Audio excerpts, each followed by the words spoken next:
Hi friends, ಇವತ್ತು ಒಳ್ಳೆ ರೀತಿಯ ಒಂದು ರಾಗಿ ದೋಸೆ ಮಾಡುವ ಅಂತ. ತುಂಬ ಒಳ್ಳೆಯದಾಗ್ತದೆ ಇದು ಶುಗರ್ಗೆ. ಅದಕ್ಕೆಲ್ಲ ನಾನು 1 ಲೋಟ ಅಕ್ಕಿ ತೊಗೊಂಡಿದ್ದೀನಿ.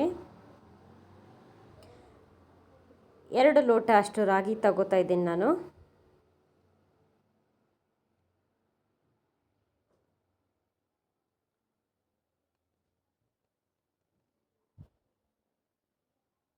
ಒಂದು 1/4 ಗ್ಲಾಸಷ್ಟು ಉದ್ದಿನಬೇಳೆ, ಉದ್ದಿನ ಕಾಳು ತೊಗೋಬೋದು ಅಥವಾ ಉದ್ದಿನ ಬೇಳೆ ತೊಗೋಬೋದು, ಎರಡೂ ಸೇಮೆ. 1 ಟೇಬಲ್ ಸ್ಪೂನಷ್ಟು ಮೆಂತ್ಯ. ಶುಗರ್ಗೆ ಇದು ಮೆಂತ್ಯ ತುಂಬ ಯೂಸ್ ಆಗುತ್ತೆ.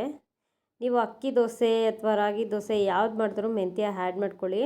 ಇದು ಇಡೀ ರಾತ್ರಿ ಚೆನ್ನಾಗಿ ತೊಳೆದು ನೆನೆಸಿಟ್ಟಿದ್ದೆ. ರಾಗಿ ಒಂದು 5ರಿಂದ 6 ಸತಿ ತೊಳೆದ್ರೂ ಇದಿರುತ್ತೆ, ಡಸ್ಟ್ ಜಾಸ್ತಿ ಇರುತ್ತೆ. ಸೊ ಹಂಗಾಗಿ ನಾನು 5ರಿಂದ 6 ಸತಿ ತೊಳ್ಕೊಂಡೆ.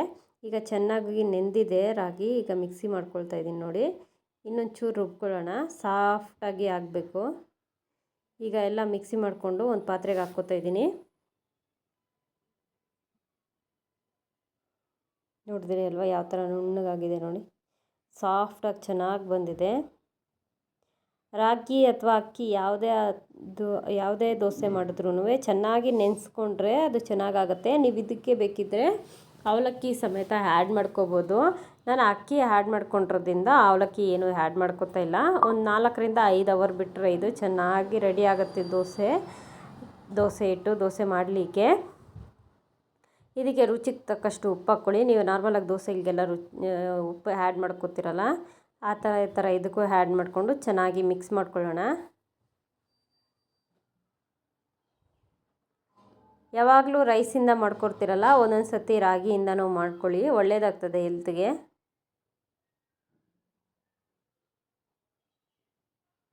ಈಗ ಹೆಂಚು ಕಾಯಲಿಕ್ಕೆ ಇಟ್ಕೊಂಡಿದ್ದೀನಿ.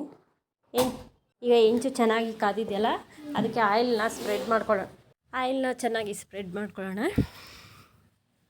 ಈಗ ದೋಸೆನ ಇದ್ರ ಮೇಲೆ ಹೆಂಚು ಮೇಲೆ ಹಾಕ್ಕೊಂಡು ದೋಸೆನ ಹಾಕ್ಕೊಳ್ಳೋಣ ನೀಟಾಗಿ. ತುಂಬ ಚೆನ್ನಾಗಿ ಬರುತ್ತೆ ದೋಸೆ.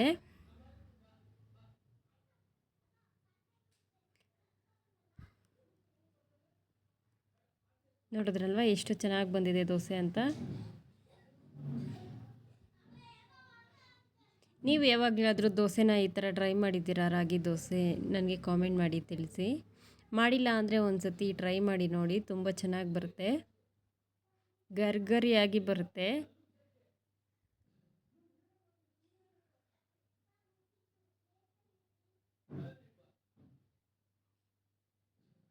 ಅದೇ ಥರ ಇನ್ನೊಂದು ದೋಸೆನೂ ಹಾಕ್ಕೊಂಡಿದ್ದೀನಿ ನೋಡಿ. ನಾನು ಇದಕ್ಕೆ ಮಕ್ಕಳಿಗೆ ತುಪ್ಪನ ಆ್ಯಡ್ ಮಾಡ್ಕೊತಾ ಇದ್ದೀನಿ. ನೀವು ಬೇಕಿದ್ರೆ ಆಯಿಲ್ ಕೂಡ ಹಾಕ್ಕೋಬೋದು.